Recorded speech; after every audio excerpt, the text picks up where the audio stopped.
All right. All right. So we are recording right now and we're live on TikTok simultaneously for what might be the second to last training with the US Tai Chi Push Hands team members, Lona Bito and James McConnell. Really amazing. I'm just putting the camera over here for the TikTok folks. But just two very amazing competitors that have been I've watched their evolution over time, and it's just amazing to see how much great work they're doing right now and representing the U.S. Going out to Taiwan. If you don't know what the Tai Chi World Cup is, it happens every 2 years in Taipei, in Taiwan. Sometimes they move it outside Taipei, but it's in Taipei right now. It's at which stadium is it at? Taipei Arena. The Taipei Arena. Okay, great. So it's happening every 2 years in Taiwan. It happens on the 28th and 29th of October this year.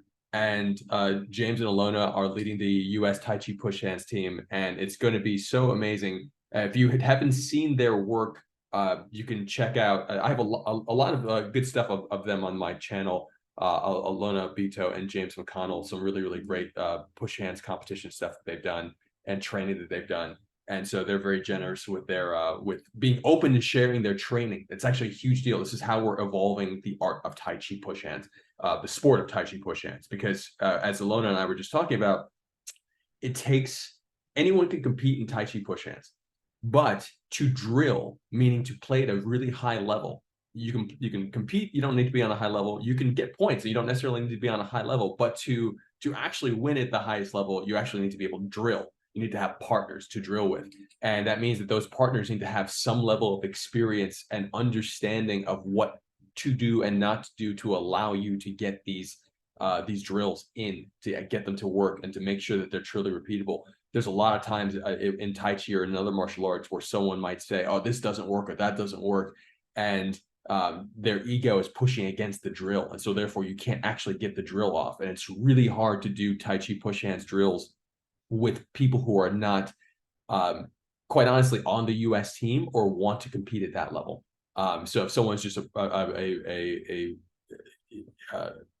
practitioner who wants to just play their regular version of push hands, which they might do with their smaller group or smaller community, I found challenges in that, and hopefully through these videos, people are starting to see the value and saying, oh, you know what, let me relinquish what I think I know and play with these things a little bit more so that we can evolve the art together. Because that's what this is all about. It's all about us sharing, us coming up with new language. And today we're going to go over 5 exercises there's 2 different games. There's the Tai Chi fixed step, push hands fixed step, which is with the feet can't move. And then there's moving step, where it's more like Greco-Roman wrestling or judo or sumo, where you get pushed out of a ring or get thrown on the floor. So today we're going to talk about, I recommend 3 to 5 moves. If you're a top athlete, a top player, you go into your arena, whatever your arena is, at least in martial arts, with 3 to 5 techniques that you can get to at any angle. And today, Alona and I were talking about differentiating, because some of the moves that she wrote down, we're going to find out now, but differentiating between transitional techniques and direct techniques, and the difference between transitional techniques and direct techniques. And again, we're coming up with this language as we go. Being able to have language for something is part of how you evolve something. So we're calling transitional techniques the techniques that happen as you're moving and flowing with someone, meaning that, oh, okay, I have this position of my elbow on someone's chest and I'm going to press, and that makes them move. I've disrupted them. So a transitional technique keeps you strong and disrupts your opponent more than likely, even if that disruption is you yielding to them and them sliding off of you. So we can define that as a transitional technique. A direct technique is a technique that's similar to whether it's judo or Greco-Roman or etc., where it's like, I know if I do this one thing, I get this reaction, and I can throw my opponent or push my opponent. And it's a very specific line between, like, it's a more defined pattern. The transitional techniques have more variables, which means that there's lots of different things that could happen for you to get to that technique, versus a direct technique, which is like, no matter what, I have to be able to push and then pull. I need to push. They're going to push back as the reaction. I'm going to pull them. That's a very very crude way to describe it, but it's and for example, a hip toss. Okay, I need to to push on, bump their hip to get some space, or they somehow need to give up some space with their hip, and I step behind and I throw, and like a really basic hip toss. So we're gonna go right into James and Lona because this is about their training today. And so I'm just turning the camera here, and I'll keep turning this TikTok camera back and forth so we can get so people can really get a sense of what's going on. And the main video is going to be on my YouTube channel at Jan's Tai Chi, that you can reference as well. So you'll be able to see this Zoom training on my Tai Chi push hands channel. But yeah, let's go for it, and let's go for your top techniques. So we had top 5. For fixed step, we had arm drag, a la Jan and a la Max. Shout out to Max Chen, amazing Tai Chi push hands player, who hates push hands. He's actually a pro Muay Thai fighter, amazing guy, but he's Grandmaster William C.C. Chen's son, and he's an amazing guy. He hates it, but he's like an absolute expert in it. So like, Right. He gave us this one. Okay.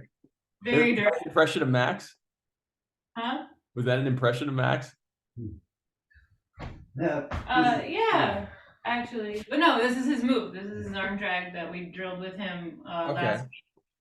Okay. Can I see it again? Yeah. So it relies on someone pushing into me. So James is pushing into me, and I'm going with that.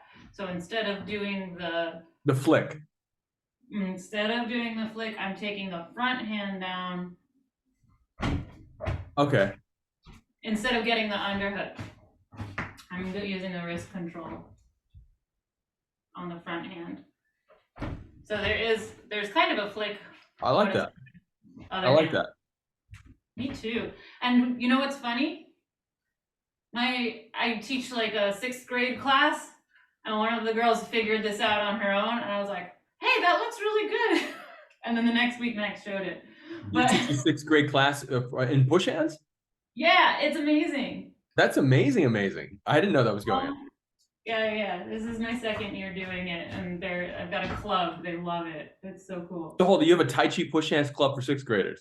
It's like after school class, yeah. That's a huge deal. That is a massive step for humanity. That's awesome. Yeah. Thank you. So I'm gonna switch, and James is gonna do it now, right? Okay.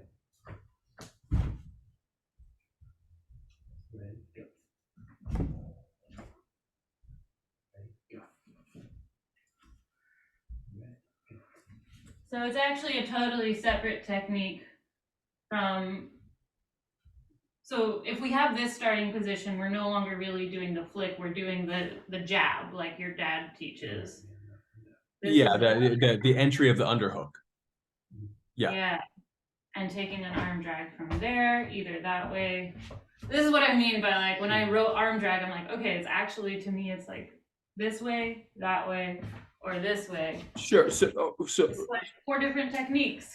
So those are it's super important to differentiate what you just did in the last 2. So the one where you pushed him to the side is actually ward off.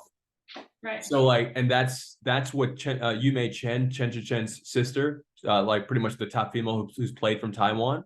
That's like her move, and being able to recognize like the most pristine version of that technique, and then go from there, like study her move for that. But I think that right now it's I think the big question is, yes, there are lots of variations. Yeah, that's like really what really resonates with you to say these are my 5 that I'm like of those. I mean, you can get it from lots of different angles, but and you can do a left and right. So do you want to drill? If you want to drill this one, are you putting in that time specifically? I'd say probably every day at this point, 6 days a week, just spending 10 minutes or 1,000 times on this on that one technique. Yeah, so I would say, we definitely drill this one every day. So that's the arm drag. Okay.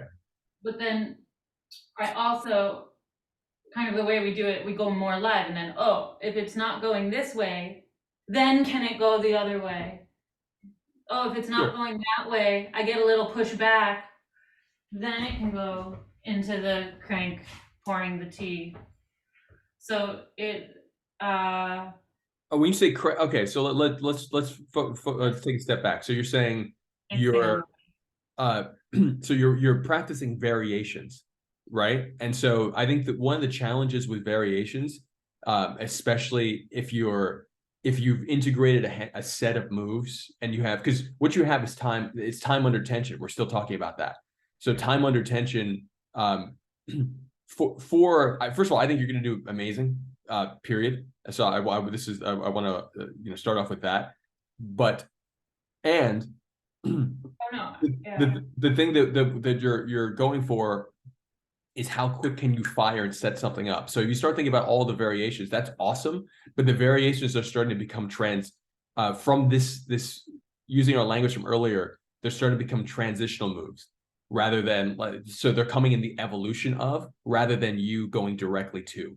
So I would focus on like the direct to, because the transitional stuff you know that you're going to get, and there's so many variations that you can't train them all. And even if you train a few, if you train those few, that's eating up time that you could be training your core 5 starter techniques.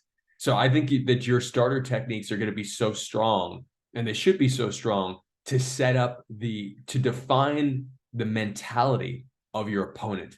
So that's a big part of it. So that your first technique defines the mental state of your opponent.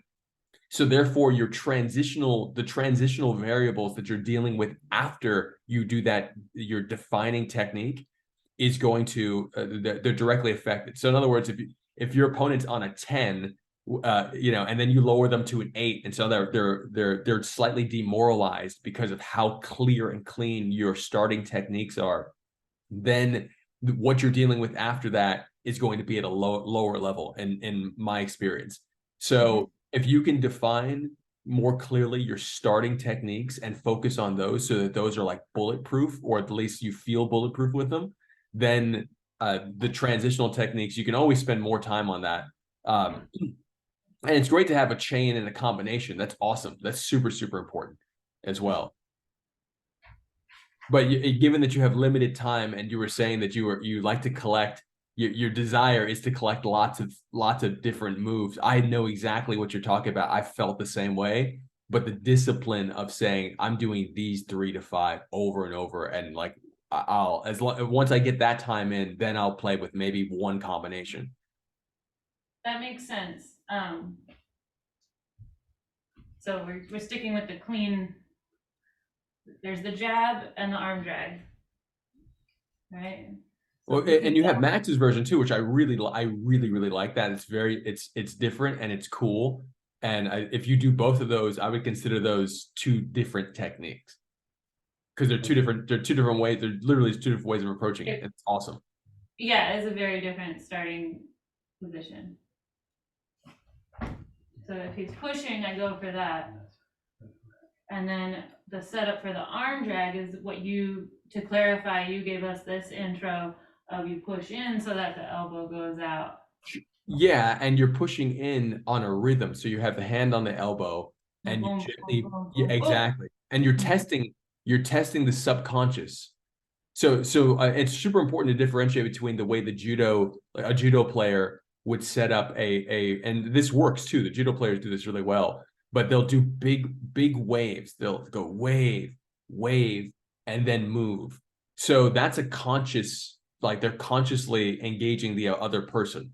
But what we want is the subconscious reaction. So it's like when you do that little press, it's so subtle, and then you're like, okay, how that happened? And they push back, and then you press again, and they push back, and then you fire.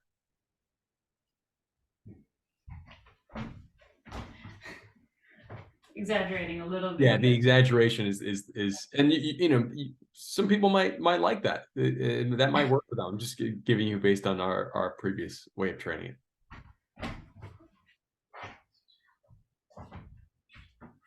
Okay. Now, there's a variation here that I've been thinking about is staying on the front leg when I can.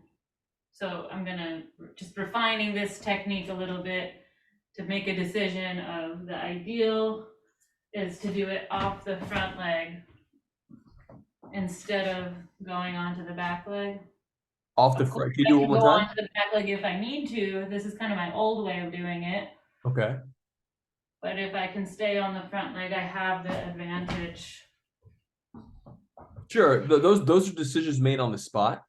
Yeah. And I think that that's great. It's really just a matter of where your opponent's pressure is and the tension is, and because it might be easier to drag them and their hips to the side than to the back. So that's a judgment call on your part based on your sensitivity in the time. My question is in terms of drilling. So drill that both ways, front foot, back foot. That's what I've been doing. Sounds like a good plan. Yeah, that's great. I think that's Okay. fantastic. But Yeah. it's one technique, two ways to drill it. Yeah. Yeah, well, like what on one leg versus the other leg, and just I think that's excellent, and that technique is going to help you with taking the back. The front leg technique is going to help you with taking the back in moving step. So now you have like bridge technique. So it's like, oh, okay, I'm coming around. I'm just grabbing my stool so I can stretch while I'm talking to you guys. Because I'm coming onto the front leg and I took the back. I think Well, I got because when you do the move in moving step to take the back, the arm drag, what you would be doing is giving up a little bit of hip space. So boom, like a little bit. If they're coming this way, if you're dragging this arm across the body, you're giving up a little bit of hip space to take their back versus pulling back onto the back leg because you're going to give too much space and then therefore potentially lose the opportunity to take the back. Yeah. Arm drag to hip drag, that's our.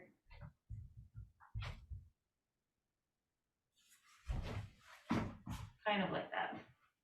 Do it again.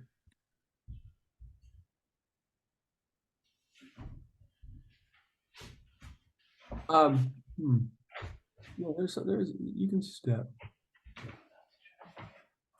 You can step, but for moving step, and we should stay focused on fixed step. But just to finish up this, and I'll give the little adjustment.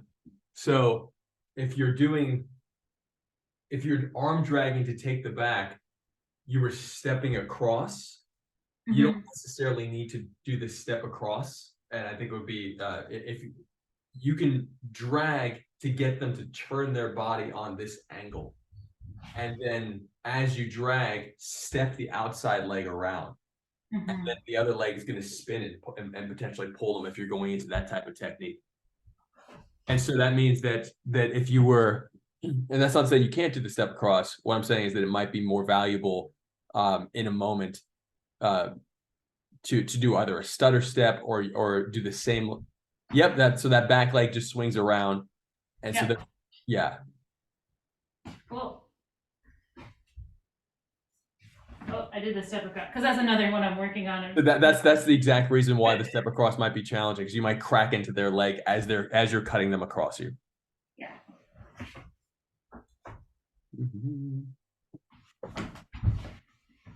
Yeah, a little stutter step works. That makes sense.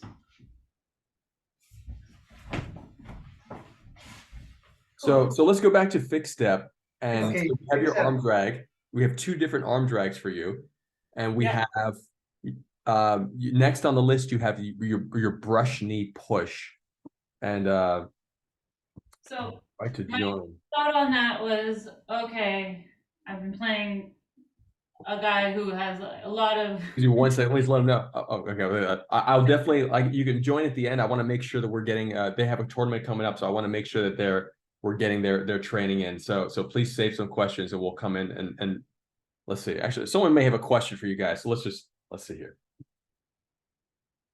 Hey, are you guys training right now? This on you because we don't usually drill this, but I do this Okay, we'll a lot. all right, 1 second here. Get onto the center line. Okay. Stand out. All right. That's what I'm talking about. So, okay, can I say that again? Your Yep. brush knee? The idea is just. So that's what I mean by transitional. The idea. So that's what I mean by transitional. That would not be a direct technique. And so like that's you're gonna get that because you're like a really strong push hands player. So that's gonna happen. And I like if you're going to drill a push, you want to drill a push that's going to suck. you want to drill a technique that has a mental component to it in terms of you're playing the mental game with your partner. So what I mean by that is that if you instead of drilling the brush knee push, which you're gonna get, can I see it one more time, please?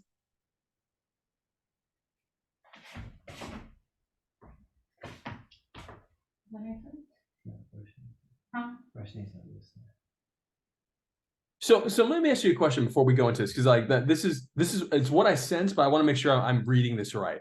So what inspired you to list this move? What it was okay, I was thinking, what are the best pushes that I do? And there's more. Is I was thinking about, okay, I need to go low and I need to get on the center line and I need to have that spin. And that's how I drill my brush knee. So the other ones that work really great are I'm dropping the kind of two fake outs. So maybe this is more direct. This is might be more what you're talking about. One of them is James's idea. Can you start in the starting position? Where James's way of doing this is you kind of hit down and that lifts them up. William's version of it is he drops his body down. I love it. It's really fun when it works.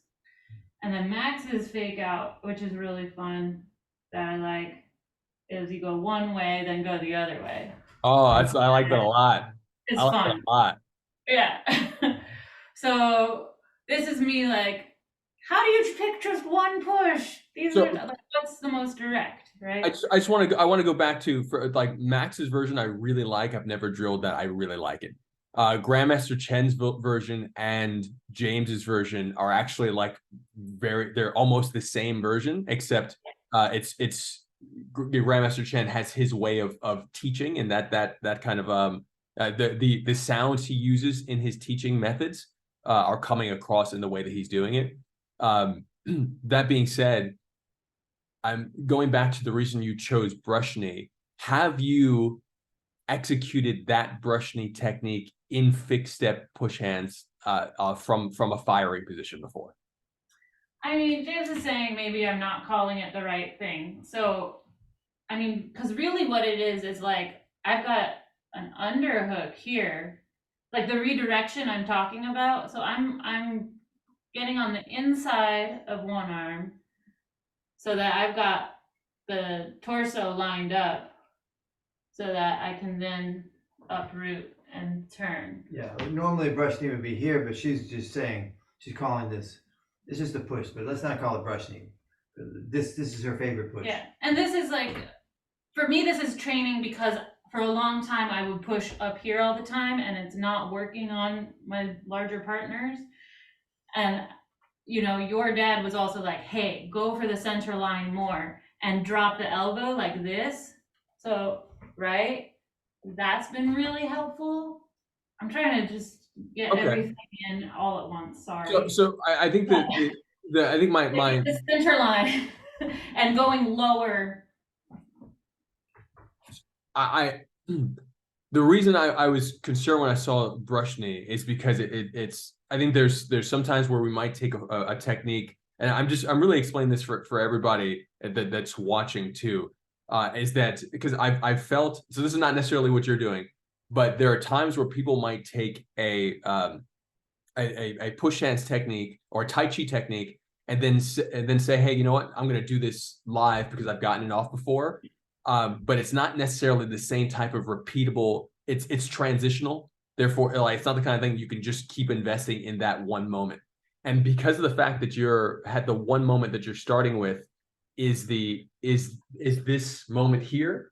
I'm trying to think like how often in my experience have I been able to push someone's arm down to the side and get a brush knee technique on them. I've gotten brush knee many times, but not from starting position. Normally from transitional moments where I'm like, okay, I ride their arm and I push them out. Okay, cool.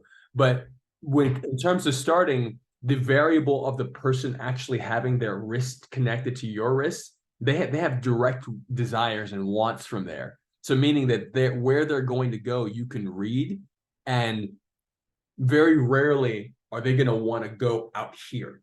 So that means that you actually have to push them out here to achieve that shape that the end shape that you're getting with James. What I'm basically saying is it's not realistic in my experience for that starting position moment. So that's the blunt, basic way I'm saying. Basically, I'm saying. So my concern is that you would train a technique to fire that may not be the most realistic and therefore not the best use of your time for and the ones that the other ones you showed.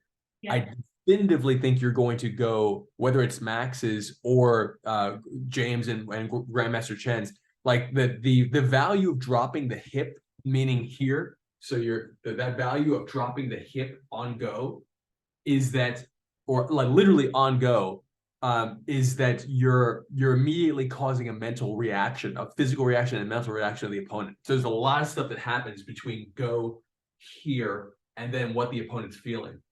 And the fact that you took all these fractions of a second to go down and then you fire here, or if you want, fire there, but I don't think that's really going to be the right thing for you because you're playing with so many taller opponents. When you get to Taiwan, that's not going to happen. You're going to have people your height, potentially shorter than you. So like if you train for those opponents, you're going to get this technique like on. It's gonna, you're training with heavier weight, so you have the equivalent of the 250-pound bags they have in Taiwan, in terms of not the exact equivalent, but you're training with heavier weight. So I think that if you just have faith in a tried and true technique like drop the hip fire, and just keep drilling that, I think that's going to be more valuable to you than this variation. This is making sense to me. Thank you. Yeah, because I also get it's like, oh, then if that doesn't work and there's an opening, I can just go low, right? But the direction is ready, go, down and out. Yep, and when you do that, and I think really getting that cascading experience, meaning that you're here and then it's like I'm picking up my back heel, which is a very rare thing.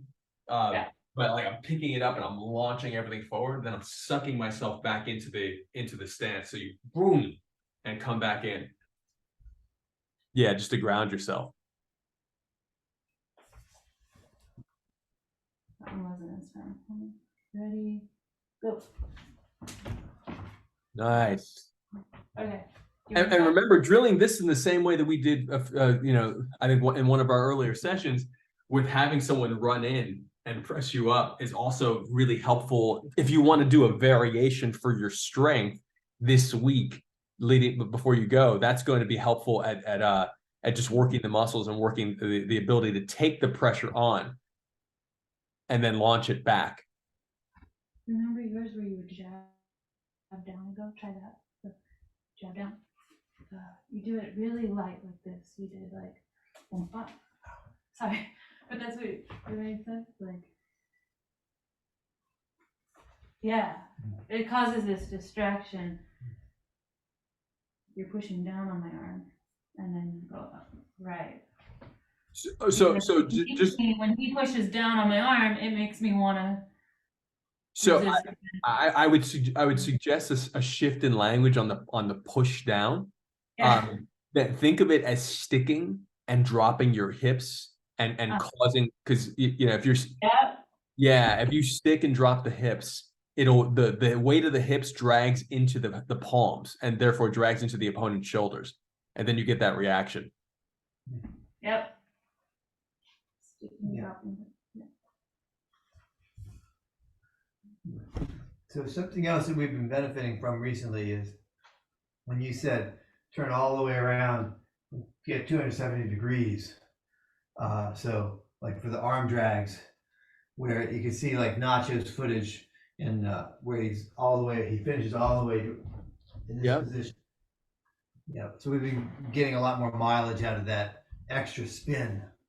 Awesome. And it's really good for Alona in particular. Like for this next one on the list. Okay. Right. So the next crank. So we worked on. Did I put them both on here? You said your next move says crank pouring the tea, and I'm not sure exactly what you mean by that. So I'd love to know. So this is William's crank. Okay. It's the tea. Like So this, Jen. Or the T. It's the underhook where you William. lift up William Chen's.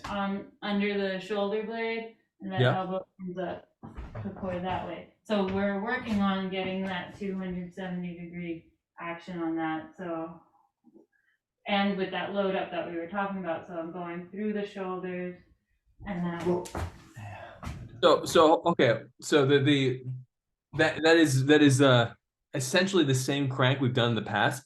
So I'm wondering what was your difference in to bridge all this together. What are you noticing differently besides the language pouring the tea? Because that's really I important. actually think this is the opposite. I think what we were doing before, and maybe I'm wrong, was lifting up on this side and pulling down this way.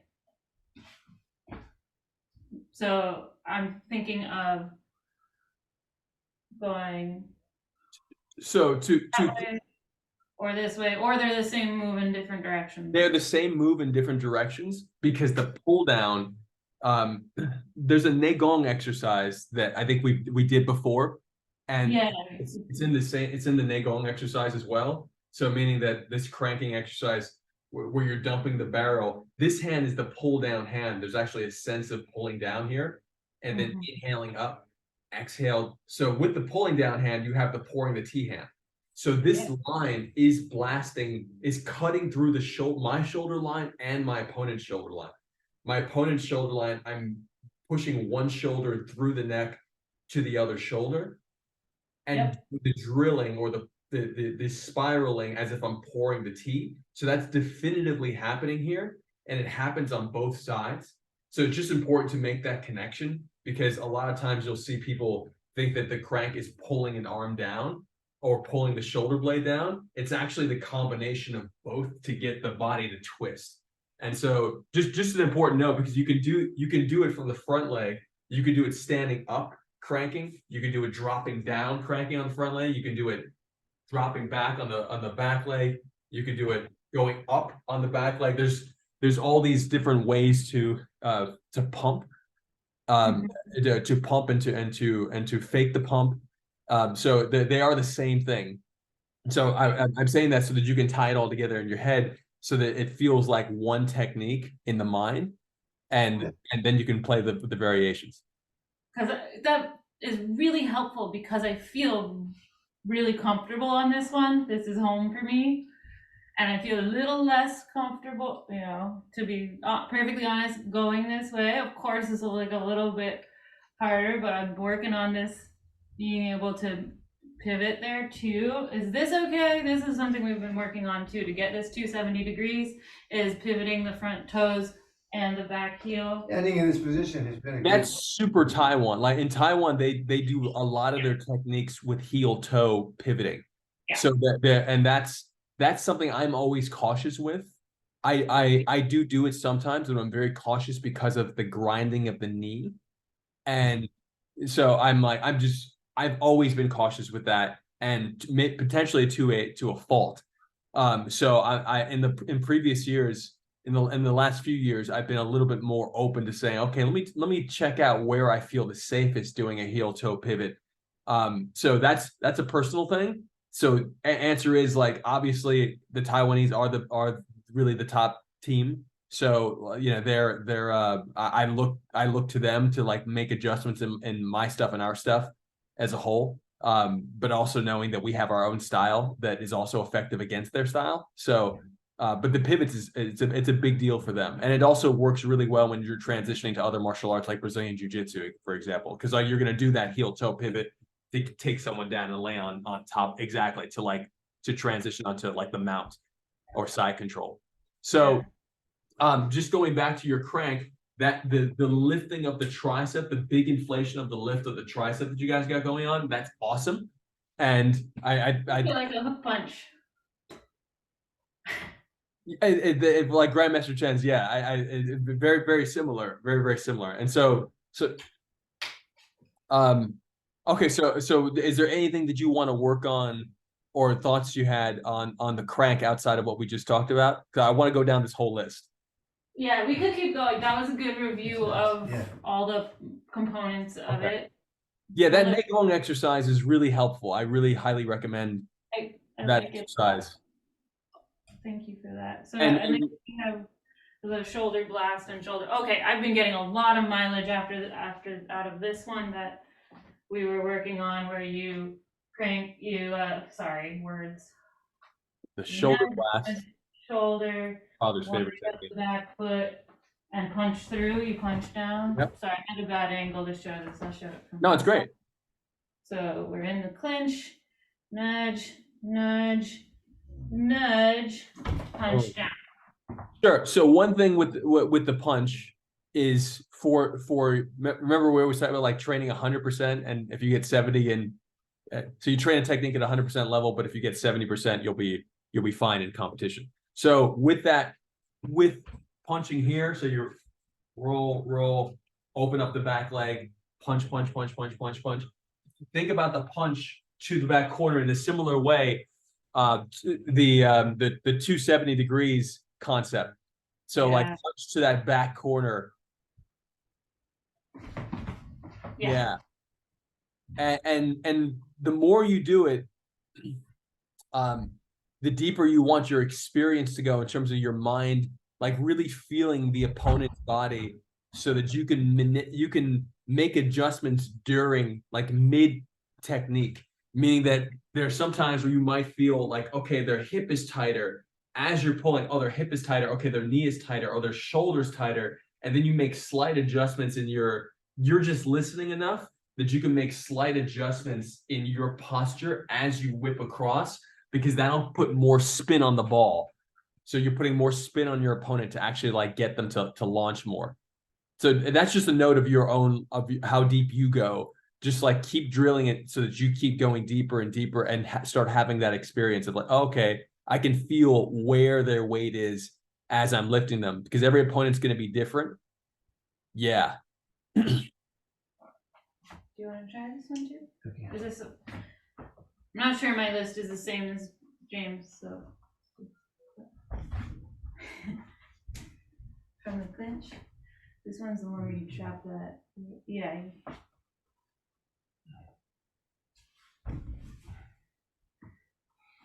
So James, same idea, like with twisting a little more, trying to get them to come to the corner, to the other corner. To the corner behind your left shoulder. Punch it down to the ground. Use that. Yep. Punch it down to the ground now. So yeah, you're punching past your hips. Yeah. Actually.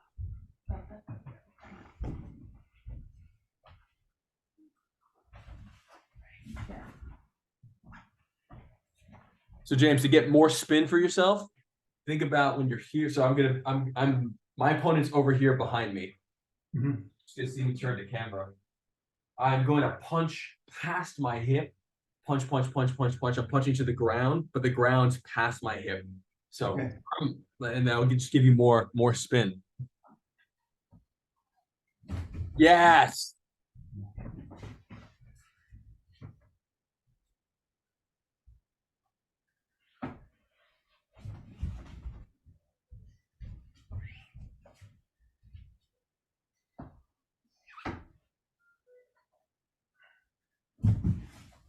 I just want to share a note that Josh and Dan shared with me. And for those who don't know, Josh Waitskin, previous coach of the U.S. Taiji Push Hands team, and Dan Caulfield, the assistant coach. So they would really focus on energizing the index, middle finger, and thumb, and they would focus on the evolution, the pouring the tea, so to speak, the evolution of the. It's the same pouring the tea like technique applied at a different angle. So they would focus on inflate, energizing through the fingertips, and then squeezing at the end, right at the end. So that I find that helpful, because it is easy to get stuck on just doing this and then punching at the end, and that's happening sometimes when you're drilling right now. So really thinking about I'm doing this pouring the tea technique, but while I'm doing it, the shoulder blast between the shoulder and the bicep area is really where the connection's happening for the most amount of pressure between the opponent and you. So looking at this part as a blade and just adding that concept of like, okay, I'm connected here, I'm blasting through or cutting through as I do the drilling, pouring the T motion. And remembering that just putting spin on the opponent through that connection. So it's like, okay, Can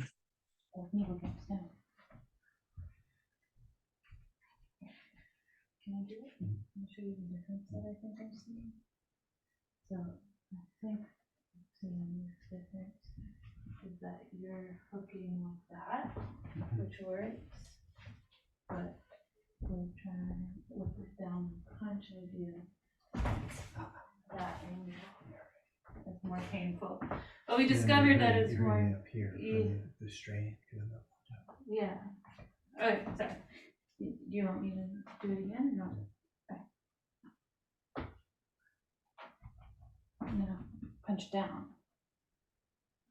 Right. But maintain the contact now. And punch down. And punch down. And punch down. So one note, James, is that the load too. So there's when you're doing boom. Let me move this camera just a little bit out of the way so I can get more space here. So you're in the 50-50 clinch. You create a little wave. So you're setting it up with a wave, and the wave's going into the shoulder, creating some space. So you're waving here. Actually, excuse me. The wave's going into the opposite shoulder, right? Because you're 50-50. Yep. Okay, so you're there. Okay, so you're there on the chest, 50-50. So you're going to slide. So I'm correcting myself, not the opposite shoulder. You're going into the sternum area potentially. And then when you're pulling back from this wave, when you're pulling back, notice that you're shifting from sternum area to shoulder, like the distance right here. So wave, and then so you have this wave going on, and the wave is also changing level of the hips. So you're waving, hips down, open back leg, and then you can either come up or drop down. And so if you add that vector of an angle up or angle down, both of which work, just depends on the size of the opponent and what you want to do, but just making sure that it's not flat. That's not just flat. I can go up, but if I go down, I don't have the leverage. Okay, yeah, they go up for the purpose of playing with Alona, go up, vroom, and see how that feels. That's awesome. And remember, the punch is still going down, but your mechanic is lifting. So similar to Grandmaster Chen's form, where the punch is going down, but the body's coming up in this part. It's like this one, yeah. So like rather than punch down to the ground and body goes down, you're punching down to the ground and lifting up. So and then you're getting this waving motion. It's chopping down and waving up. So you're getting this kind of spin. Nice. Okay. Cool. So yeah, this one's been really fun.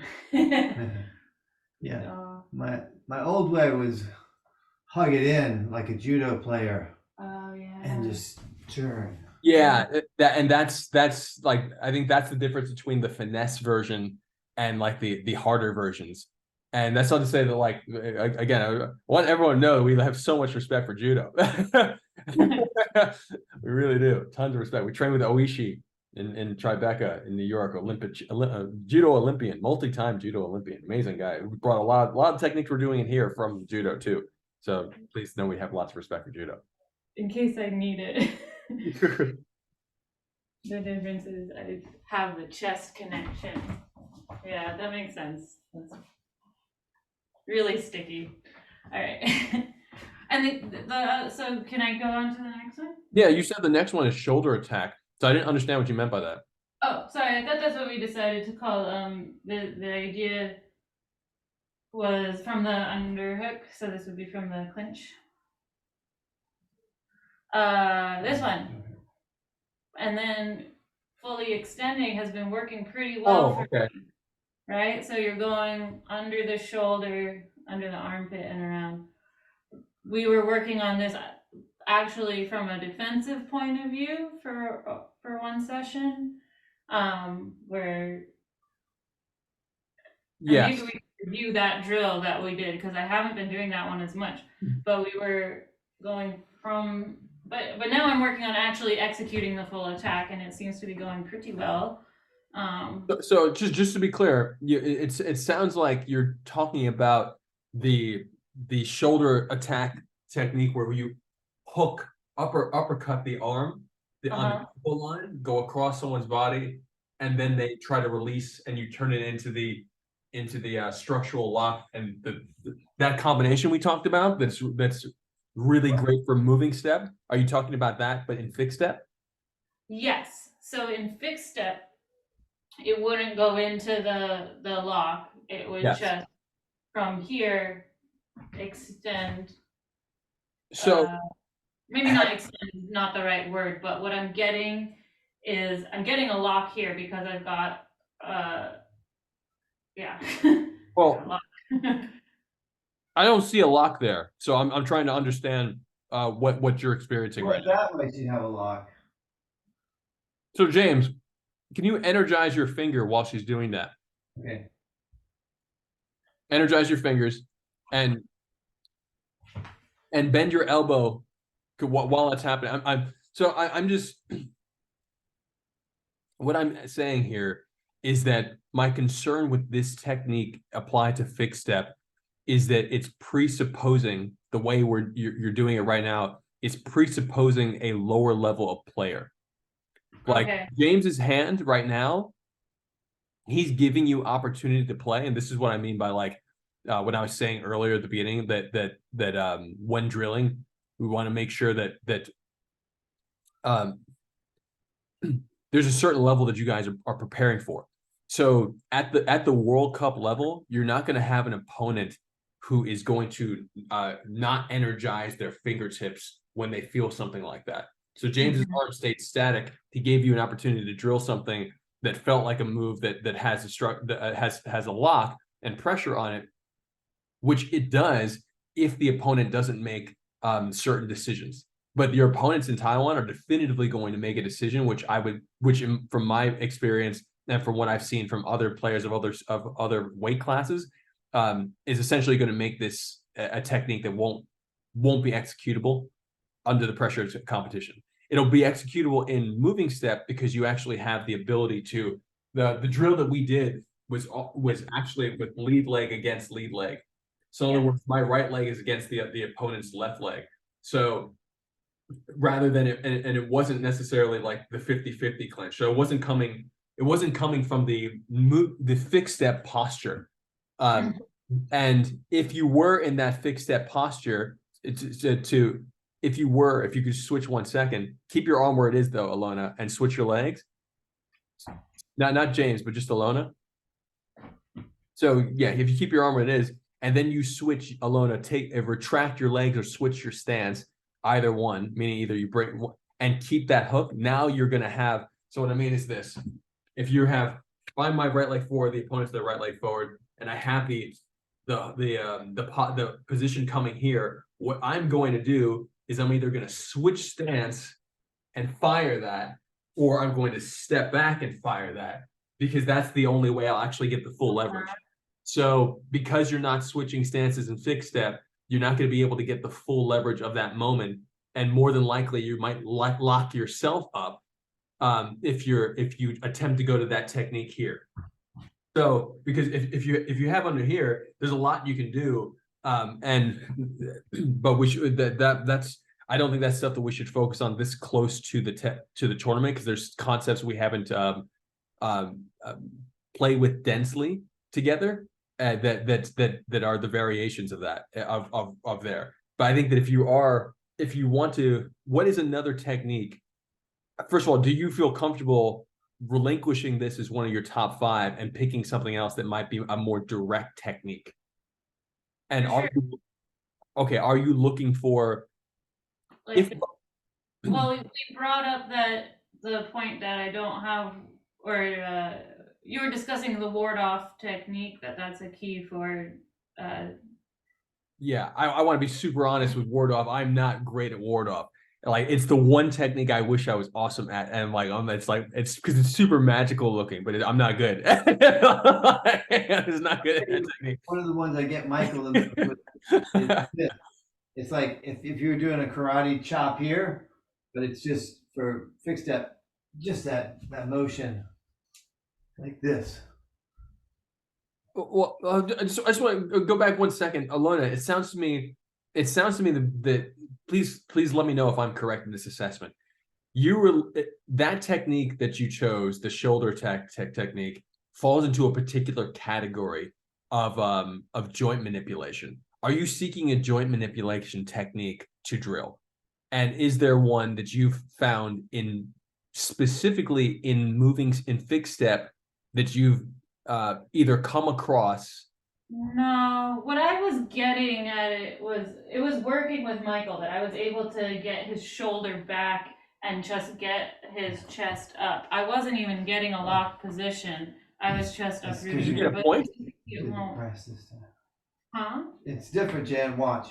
This time she did it differently. So she went here, and now she pressed. That's With that basically hand. what's happening. Yeah. Yeah. So That's you're doing like the double palm press on the chest kind of thing. Right, and it's like, That oh, works. if I can't get that hand there, it's still kind of the same Not idea. really. I'm just going with it, but I don't think it really works that way. I think it only works with that works. I respect that one, but I don't Yeah. respect this one without that. I don't respect Okay, that one. respect is a really great term. That's no, it's actually really important, and so I'm trying to find so when someone's boxing, respect the power, right? Like people say, like so if someone turns up a little too hard, and then you turn up the power, and then you respect the power, so therefore you kind of lower you stop Right. hard. And I so would make adjustments from if she put a press up behind it. I wouldn't make adjustments if she's just doing it with one hand like that. I would deal with it as a much lower level push that I could get out of easily. But that one, now she's got my center. My foot's coming up off the floor. She's uprooting me. well, but hold on, James, go back for a second. Just go back to right. Can you get that posture again, real quick, Alona? Okay, so James, what's going on with your right hand? Right hand. Yeah. So Yeah. when she's pushing you, so what I'm getting at is if we're talking about the term respect, like respecting the reality of the opponent's other hand. I'm saying that like all these drills, it's tough to drill push hands drills again because there's the difference between executable, repeatable, like competition worthy technique that is based on like, hey, a person doesn't normally react like this. So there's a certain level of like experience and questions you have to ask yourself during specifically the game, that one game. So not like just push hands that you might be doing if you're like flowing push hands that you might be doing with casually, but like the sport rules. Are you finding that when you call goes, this is my question to you, Alona, when someone calls go for you and Michael, are you getting this technique after someone's called go? Ready, go. Because if you are, then absolutely that means that you've discovered something, and you should definitely be drilling the thing you discovered. It seems like a really hard technique, from my perspective, to respect, because it seems like it's going off of assumptions that I'm going to not react to certain things. Like if someone sticks their arm there, and that, like, Dad maybe has gotten that kind of press on me. Like I've seen that, it's happened, but it's not like something that's so rare, and it's kind of like laughably rare in my experience. I'm like, oh wow, you got the double press. Because the double press in my experience and the way Josh and Dan coached me was that the double press is actually not a double press. The double press is a hand behind the back and a hand in front of the chest. And one hand is pulling, and you're actually using it for anaconda footwork, which is essentially like you're pulling, you're in the 50-50 clinch. One hand's behind, one hand's in front. This is actually the double press, but you're actually controlling the opponent's body. So if the hands aren't together, the double press is here, and you're moving the person to walk them out of a ring. So it's a different. So one hand is actually gently pulling, the other hand's pushing, and you're stepping and moving the opponent. And it's a really awesome way of like, it blew my mind when they opened my mind to that. Like, hey, that's not the double press. This is actually what it's applied to. And the truth is, it could be applied in infinite ways. But if we do say it can be applied in different ways, which I do truly believe, are all of those ways competition worthy? And the answer is no. So it's like, if you found a way to make this repeatable, therefore competition worthy, then that's awesome, and you should definitely drill it. But I don't know what I'm looking at because I haven't felt it from you. Show you what made it competition worthy is when she didn't go palm to palm. So get me in the first part. First part. Get the first this in. Yeah, This, okay. And instead of going palm to palm, she put her palm on my shoulder. Okay. Can you keep that position real quick and just turn to camera so I can see what you mean? Instead of here, when she's here, it works. That's super interesting. So this does fall into the transitional techniques that we were talking about versus the direct technique. Because I'm not sure how you would fire. This is great, and if you guys have found a way to drill this, I definitely recommend. This is an innovation from my perspective, and if you guys have truly found because competition worthy means it's repeatable. So if you found a way to repeatable, about it. This is the first time I'm not hearing about it, so I can't verify it. I'm just saying, telling my immediate response today. Okay. Yeah, it would be like trying to do the shoulder attack and seeing what actually has been happening with both James and Michael. Yeah. But I will say, since we have limited time, I want to focus on something with Alona that's a deep principle. Like when we're going around in a circle, her old way was to push me out, and now she's gaining proficiency, and I want her to gain more proficiency on keeping me close to the center, as if there's an axis of motion here when we were locked up. So say if I'm going to take her to that corner, her old way was to throw me out here and then drag me back in. And her new way that she's getting better at is to hug me in the whole time, keeping me close to the center. And that's a much better trajectory for the drags. For dragging or cranking, something where I'm moving her in with my center like this, as opposed to just pushing her out. Well, that's easy, pop. That's different. But when I'm dragging her in, if I'm going to go this way, same thing. Well, she's resisting, so it's not a good. I'm not ready for what. Don't resist. Okay, so when I'm going back this way, okay, so it's hard because she doesn't know how to be a good dummy yet. So I don't know what you're trying to do. Okay, just don't do anything. Ready? So I'm gonna move her kind of quickly this time, just so I can demonstrate. So instead of going out, like she's naturally going out this way, which is the wrong way, which I'm saying is the old way that's bad. And the new way that's better that she's doing is to go this way. So she's staying close to the center, and she's keeping me close to the center when she throws me. This is moving step or fixed step. Expand on that.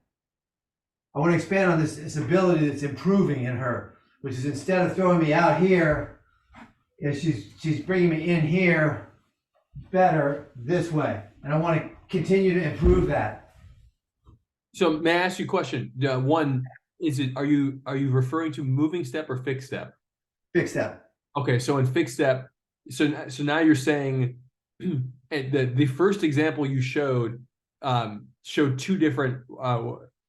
You said the one way she was doing was she was throwing from here, which seems like off the front leg, and actually spiraling in. I'm going off of your mechanic. It might be best to see from Alona, but it seemed like you did a mechanic where you spiraled where the hip is going more toward the front leg and the hands are turning toward the back. Let me specify, Jan. It's like when you said go 270 degrees back here. Yeah. So to get there all the way around, she used to send me out and then bring me back. I see what you're saying. Okay. But now she's getting better at getting me all in a better trajectory to get to there, which is closer to this axis that we're both pivoting around. But before she was getting out and having to pull me all the way back to the axis. So you're saying greater centrifugal force is happening, which is yes. Okay, it's awesome. It's much more direct, and it's coming over this center of axis, so it's much more efficient. More of the energy is going into uprooting me and turning me, as opposed to sending me out and in, dissipating the energy. Okay, that's awesome. I mean that's awesome. I think that's one thing that I was getting at earlier was that if you are doing a spin and you're spinning somebody, but you're coming into the front leg, that's a viable strategy, meaning like inserting and pulling. Center line is here between the two, whipping that center line around and replacing them with where you were. That's great. The more traditional way that we train in the past is what you're doing second, James, which is loading on the back leg and sometimes spiraling in, but then turning the person around, and that helps to suck them into that center line, meaning that you load and then flip. So I think that as long as and there's also even some people might do even less, but as long as you can get the commitment, as long as Alona is getting that commitment, you're feeling that, which is, it sounds like you are, the commitment of the opponent to come into that center line and to make their center line her center line and spin her around. I think as long as that's the core principle that you're feeling, that's that, and you feel greater centrifugal force. That's awesome. That's simply progress. I think this is relevant. Before we started recording, I was asking you about the bear, and this was something that I was drilling and was great sure about great adding connection. to my techniques because I'm not sure it's working on people who are bigger and taller than I am. But I think it's really relevant because I think it's revealing kind of what my problem is trying to turn someone from here before I have them close into my center, and then I'm able to turn from there, right? That's the idea of the bears. Are coming from the outside, we're breaking the posture, and we're able to add the spin on it from there. It's very much, it's exactly You call this a direct, it's like a full. The bear is a direct technique, and the reason it's a direct technique is because you are instigating. It's a direct technique with in a similar way that the drop on the hips and then the push is. So it's a multi-stage direct technique, and actually pretty much all these direct techniques have multiple stages, meaning that anytime you're going to throw, even if you're doing the log, which I don't think any of you guys are doing the log, but what James was showing earlier about the karate chop type thing on the arm, that's similar to the log, and meaning that the log was boom, that little blast. So like that blast it looks like it's just a straight blast, but what you're actually doing is you're setting it up with a touch beforehand. So with all of these things, you're setting it up with a move beforehand. Going to the bear specifically, the drop on the hips creates that suck into the opponent. And then as you make that connection to the center line, so the opponent's shoulders here, you drop the hips like an elevator that brings their face closer to you. And before that, they crash into your face. Yeah. Turning their shoulders. And exactly. So you're just making that connection. 1-2. It's a 1-2 drop, turn, drop, turn. That's it, Jan. She's got it now. She didn't have it before. It's brilliant. Yeah, I was just trying to crunch you before. Sorry. Nice.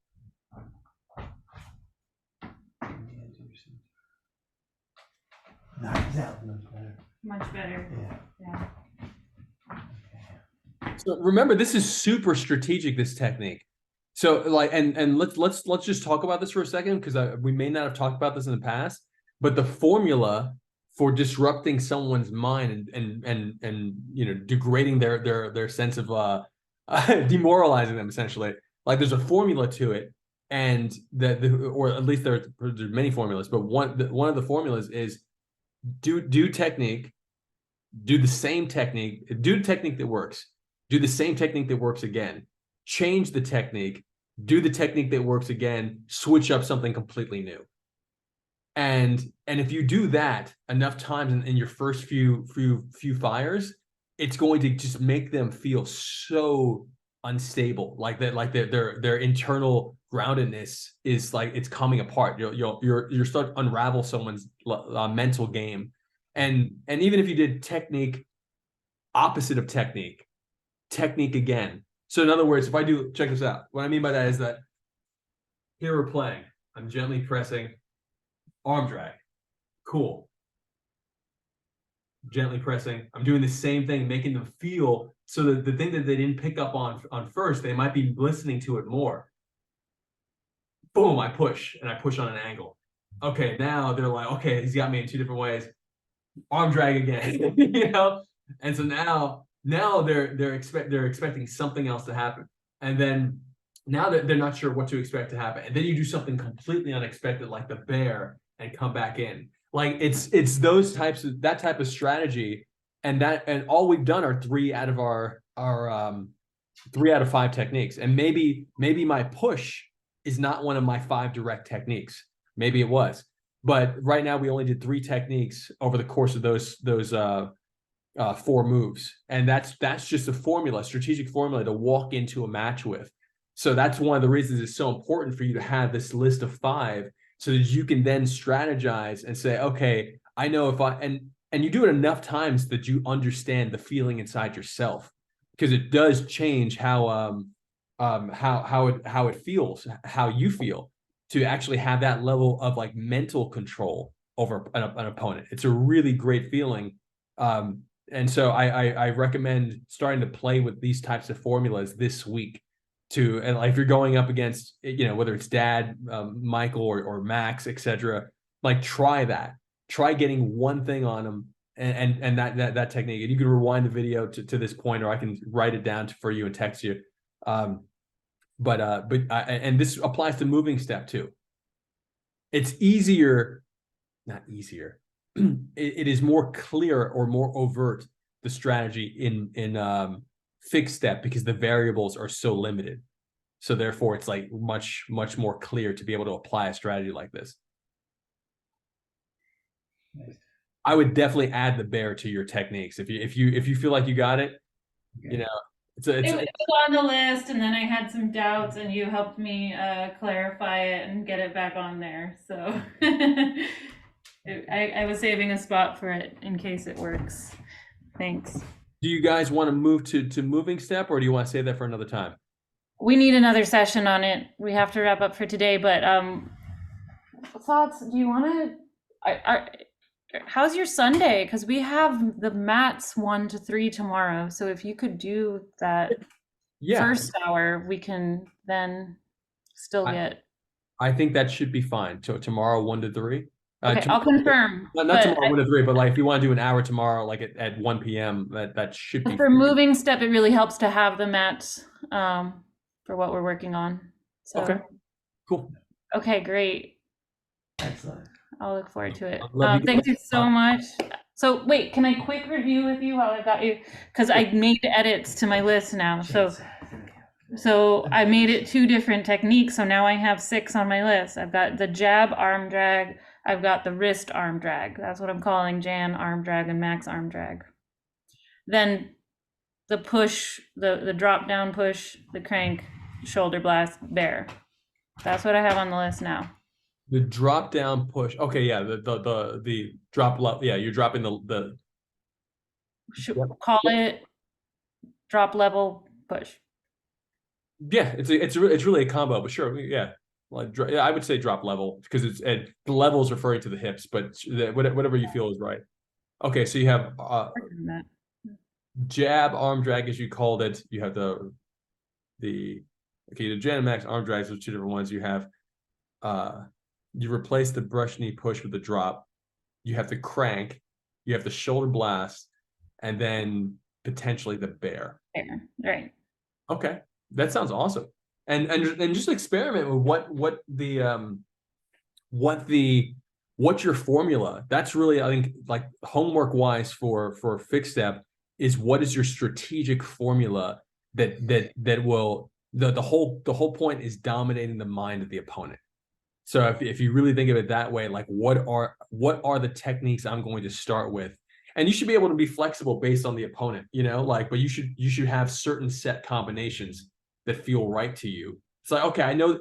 I mean, at the end of the day, as long as you know that you have these 5 techniques that you can get to from any angle, then on the fly, you could be like, okay, this guy, but you should be reading your opponents before you get into the ring with them.